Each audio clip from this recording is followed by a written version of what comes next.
अस्सलाम वालेकुम। उम्मीद है आप लोग ठीक हैं, खैरियत से हैं। अल्लाह पाक आप लोगों को अपने हिफ्ज़ मान में रखे, सलामत रखे, खुश रखे।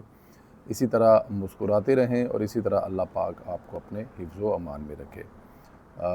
मौसम जो है जी वो बड़ी कल गर्मी थी, बड़ी टकामी करके गर्मी थी, सांस लेने वाला नहीं था। 34-35 टेम्परेचर था। और आज कल रात को थोड़ी सी बारिश हुई और उसके बाद हवा बड़ी तेज़ चली। रात को तो बड़ी मज़े की नींद आई और अभी भी थोड़ी सी धूप है, बट मौसम बड़ा अच्छा है, खुशगवार है। मतलब कि आप जिसे कहते हैं ना कि सांस ले सकते हैं, ठंडी हवा चल रही है क्योंकि बारिश हुई है। तो बारिश जो है ना वो वाकई रहमत है, लेकिन हो इतनी जितनी रहमत के लिए बारिश चाहिए। तो अल्लाह पाक पाकिस्तान में भी बारिशों के सीज़न में बस रहमत जितनी बारिश रखे। वो जो एक बारिशों के दिनों में मुश्किलात में इजाफ़ा होता है, अल्लाह पाक पाकिस्तान से उसको महफूज रखे। चैनल को सब्सक्राइब करें, बेल आइकन को प्रेस करें, ज़्यादा से ज़्यादा व्हाट्सएप ग्रुप में इसका लिंक शेयर करें और अपनी राय का इजहार भी ज़रूर करें।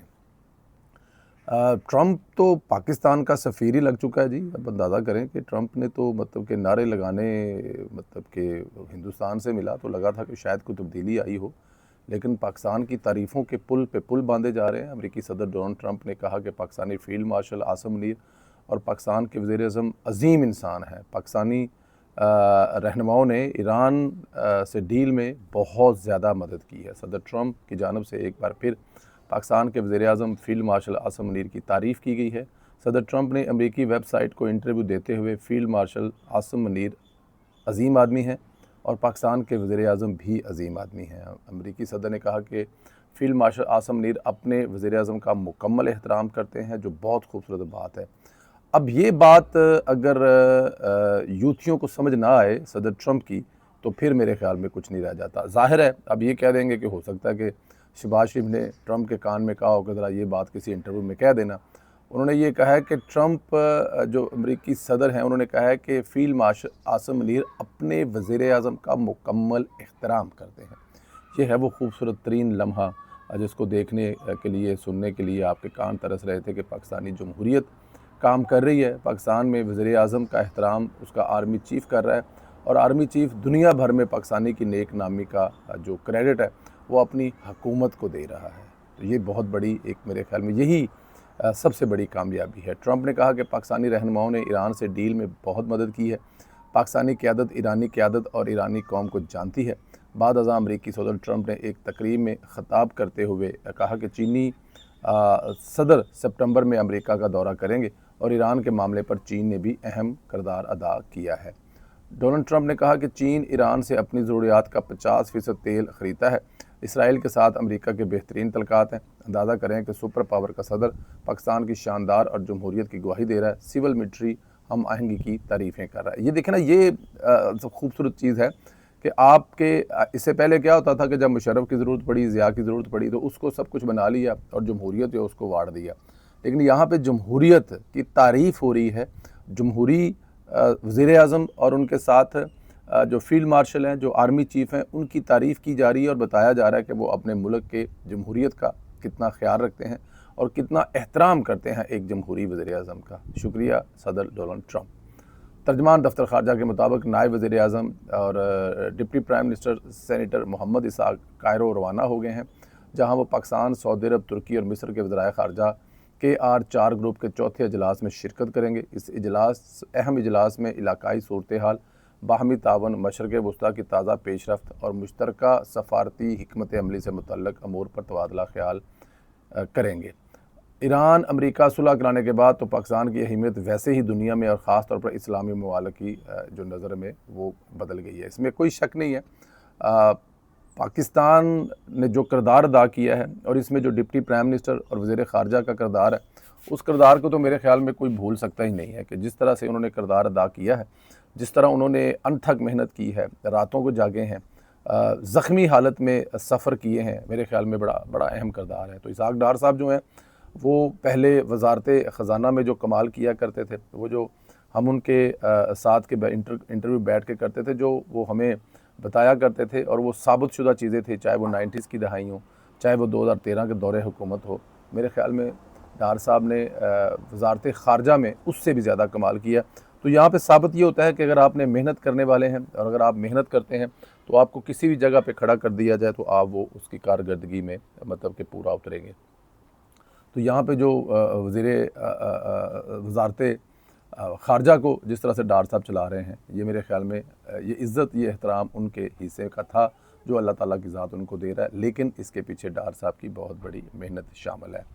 एक और ख़बर आ रही है कि वफाकी वज़ीर दाखिला मोहसिन नकवी का आज ईरान के दौरे पर रवाना होने का इम्कान है, और ज़राए का कहना है कि मोहसिन नकवी ईरान की आला हुकूमती शख्सियात से मुलाकात करेंगे, जिसमें ईरान और अमेरिका मुज़ाकरात में तबादला ख्याल किया जाएगा। मोहसिन नकवी पाकिस्तान की सालसी कोशिशों के आगाज़ से मुतअद्दिद बार तेहरान का दौरा कर चुके हैं। जी, इस वक्त अच्छा, ये जो मोहसिन नकवी साहब का दौरा है ना, या मोहसिन नकवी साहब जाते हैं, उसकी जो रीज़न है वो बड़ी अच्छी है, बहुत अच्छी बात है। देखिए, एक तो उनका अकीदे के लिहाज से ईरान के साथ बहुत इज़्ज़त और एहतराम का तल्लक है, और ईरान वाले भी इस मोहसिन नकवी साहब के अकीदे की वजह से उनके साथ ज़्यादा कंफर्टेबल है। तो ठीक है, ये बड़ी अच्छी बात है। हमें एक ऐसा ही बंदा चूज़ करना चाहिए ऐसे कामों के लिए जो उस काम को समझ सके, और सबसे बड़ी बात है कि जिनके पास वो जा रहा है, जिनके साथ बैठ रहा है, जिनके साथ बातचीत कर रहा है, वो उसके साथ कंफर्टेबल भी हों। तो अगर नकवी साहब जा रहे हैं और नकवी साहब ये तमाम मामलात हल करवा रहे हैं अमेरिका और ईरान के दरमियान में, उन्होंने जिस तरह से किरदार अदा किया, तो ये तो बड़ी अच्छी बात है, बहुत अच्छी बात है।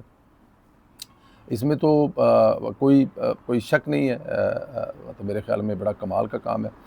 सैयद हैदर नकवी साहब जी हमारे दोस्त हैं, अगर मैं गलत नाम नहीं ले रहा तो। उनका ट्विटर पे आप उनको जानते हैं, जर्मनी के रहने वाले हैं, आजकल पाकिस्तान में रहते हैं, ज़्यादातर सहाफ़ी हैं। हसन अयूब खान साहब के साथ मैंने कल उनका एक पॉडकास्ट देखा, जिसमें उन्होंने बहुत सारी पीपल्स पार्टी को, वो मैंने देखा काफ़ी ज़्यादा सपोर्ट करते हैं। अब मैं ये नहीं कह रहा वो पीपल्स पार्टी के हैं, सिंध के हैं, तो चलो पीपल्स पार्टी उनको अच्छी लगती होगी, को नज़रियाती तौर पे भी अच्छी लगती होगी, लेकिन जिस तरह से कल उन्होंने नून लीग के बारे में कहा कि नून लीग जो है वो आने वाले 2.5 साल के बाद जिस जगह पे आज खड़ी है, इससे कहीं ज़्यादा आगे और मजबूत होगी।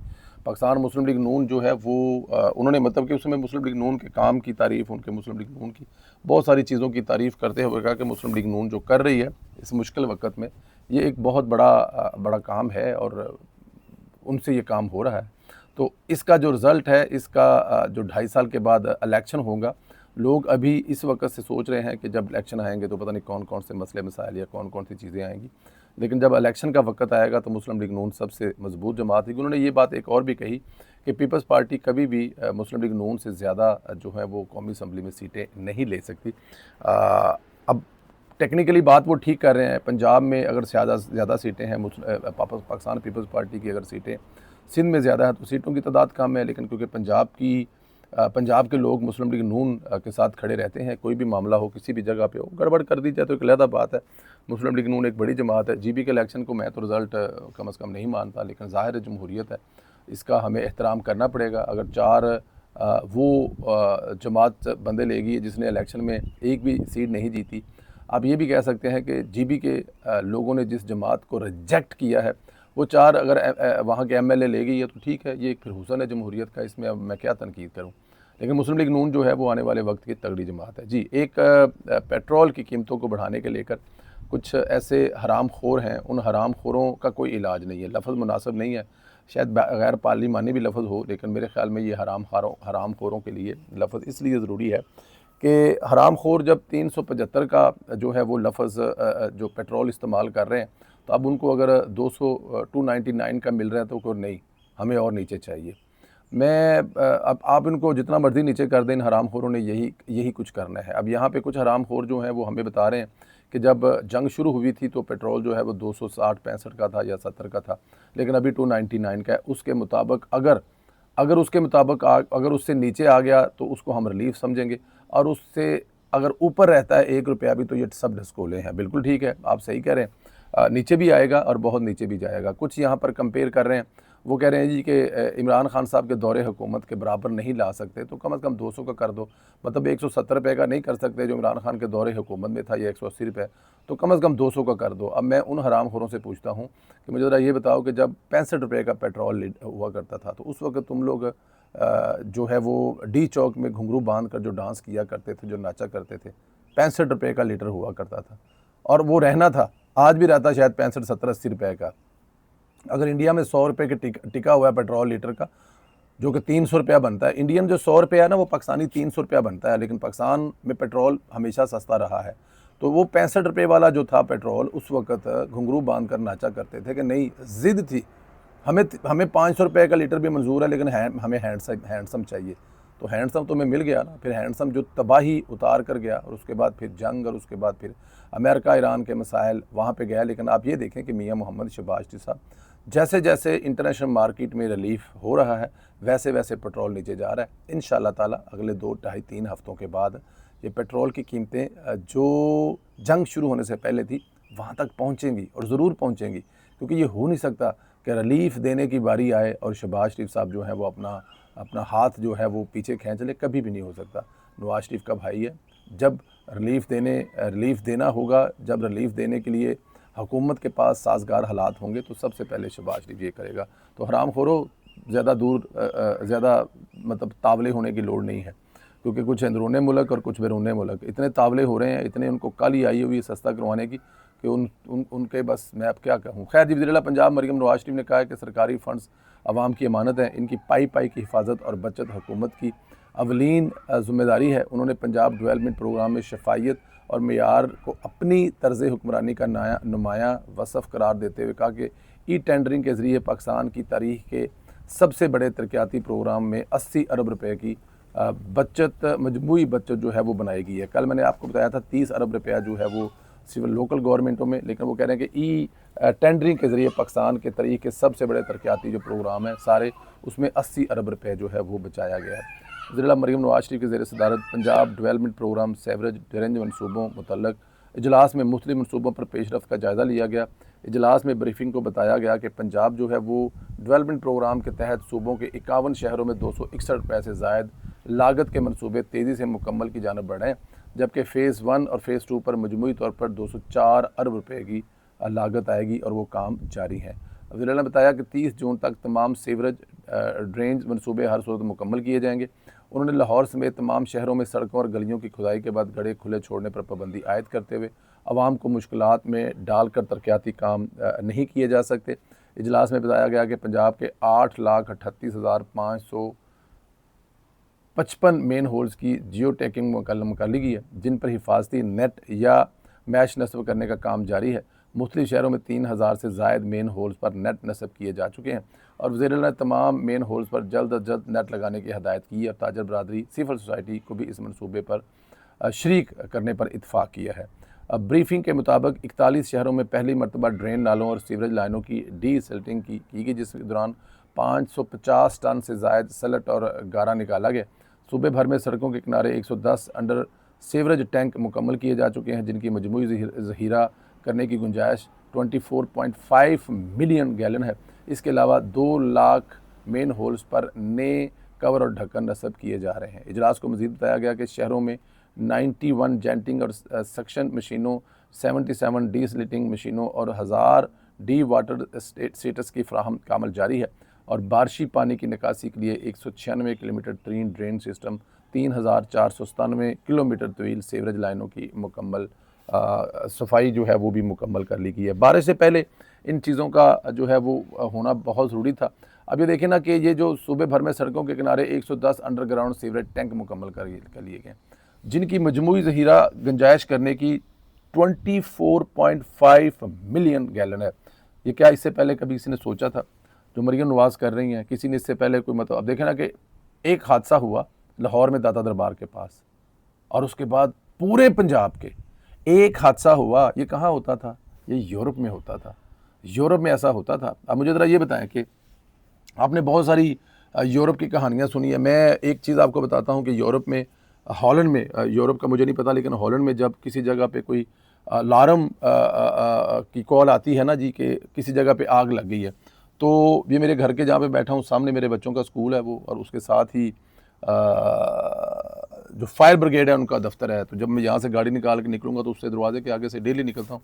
पिछले तकरीबन कोई 30 साल से मैं यहाँ से गुजर रहा हूँ।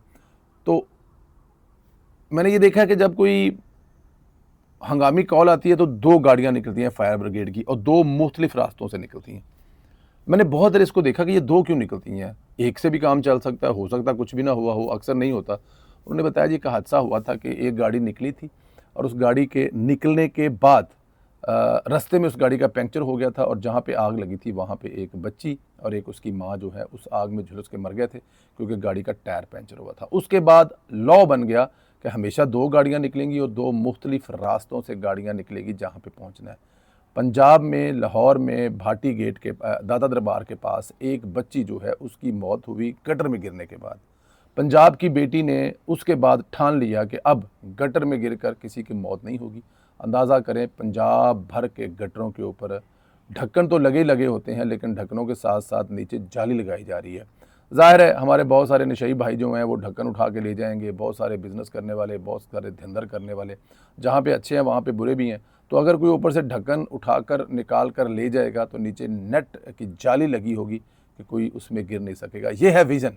जब मैं कहता हूँ कि पंजाब जो है वो यूरोप से आगे निकल गया तो बहुत सारे हरामखोरों को तकलीफ़ होती है, लेकिन ये तकलीफ़ उनको पहुँचनी ज़रूरी है क्योंकि ये बताना ज़रूरी है कि पंजाब आगे कैसे निकल रहा है और पंजाब को आगे निकलता हुआ मैं कैसे पाता हूँ कि एक हादसे के बाद पंजाब भर के गटर जो हैं उनको कवर किया जा रहा है। जिंदाबाद मरियम नवाज़, आप सलामत रहें, आप खुश रहें, आपके सर पर आपके वालिद का साया कायम रहे और इसी तरह आप पंजाब के अवाम को तरक्कियाँ देती जाएँ, इसी तरह पंजाब को यूरोप समेत बहुत सारे ममालिक से आगे लेके जाएँ और जिनको तकलीफ़ होती है उनको तकलीफ़ होती रहने दें क्योंकि मरियम नवाज़ उनके लिए बड़े बड़े हस्पताल बना रही है और उन हस्पतालों में इलाज जो है वो फ्री होगा।